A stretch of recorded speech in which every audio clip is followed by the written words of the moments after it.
is to put our single crochet border on. And so that's this right here, the single crochet border. And so to do that, it says to join your yarn, the round 5 says to join with the slip stitch in the first double crochet of any 5 double crochet loop or set.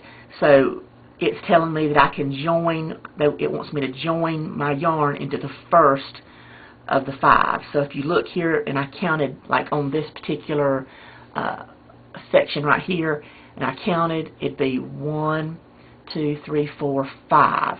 So right here, right there is where I need to join my yarn, because I'm joining in my yarn the new color just by grabbing my new color and pulling it through to the front, holding the working yarn in my left hand, and then you've got that tail at the tail at the back, and you can just sort of hold that with your fingers.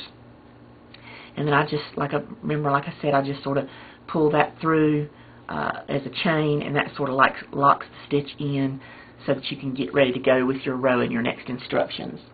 And so then, now what it says is to chain 1.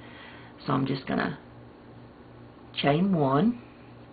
We'll snug that up at the back a little bit. And after the chain 1, it says to single crochet in the same stitch. So I'm going to just go under that same top of that first double crochet of that sort of petal and do a single crochet. And then it tells me to single crochet in the next stitch. So that one's right there. And then in the next one, which is at the top of that 5 group, it wants me to do 2 single crochets. So I'm going to do 2 single crochets in that same top loop. And then it wants me to come down next after that and do another single crochet in the next section, and then another single crochet in that next one.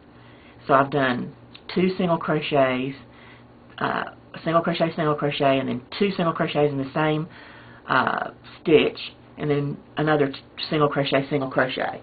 And then what it wants me to do is it wants me to slip stitch in between the petals. And that's just to make it more crisp looking, so that you can really see that definition and going down in the middle. So what you do is you see that little slip stitch down there. Because see, if you look on this next one here, 1, 2, 3, 4, 5. Those are those 5. But there's a stitch right here in the middle, and so that's where we're going to slip stitch. And the slip stitch, you just go in, pull the yarn through, and then pull it through again of the loop on the hook, so that we've really accentuated that in on the petal so that it looks real neat. And then we're just going to continue to do this all the way around, and all you're doing is you're single crocheting in each petal, or the top of each double crochet. So that's 2, 1 single crochet, 1 single crochet. But it wants you to, in that middle one, it wants you to do 2. That's the way the pattern reads. So you'll do 2 in the top of that, and then do another single, and then that's when your slip stitch is going to come in right there in the middle. So it's not like it's really easy to remember. You don't even really have to look at your pattern once you know what you're supposed to be doing. And I've done 2 single crochets, so now I've got to do 2 in the same one, because that's at the top of the petal. And then go ahead and do another single, because I'm going down. And then I have to finish it with a single crochet down here.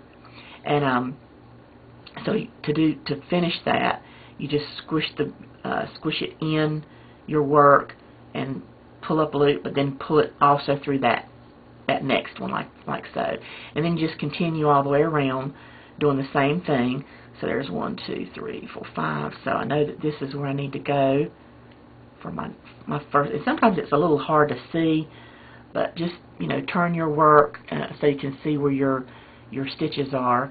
And that's supposed to be a single, and then that one's supposed to be a single, and then in the top of that one I'm supposed to do 2 single crochets, just like so. And then I just continue like that all the way around, and So to finish that scallop, I would do a single crochet, and a slip.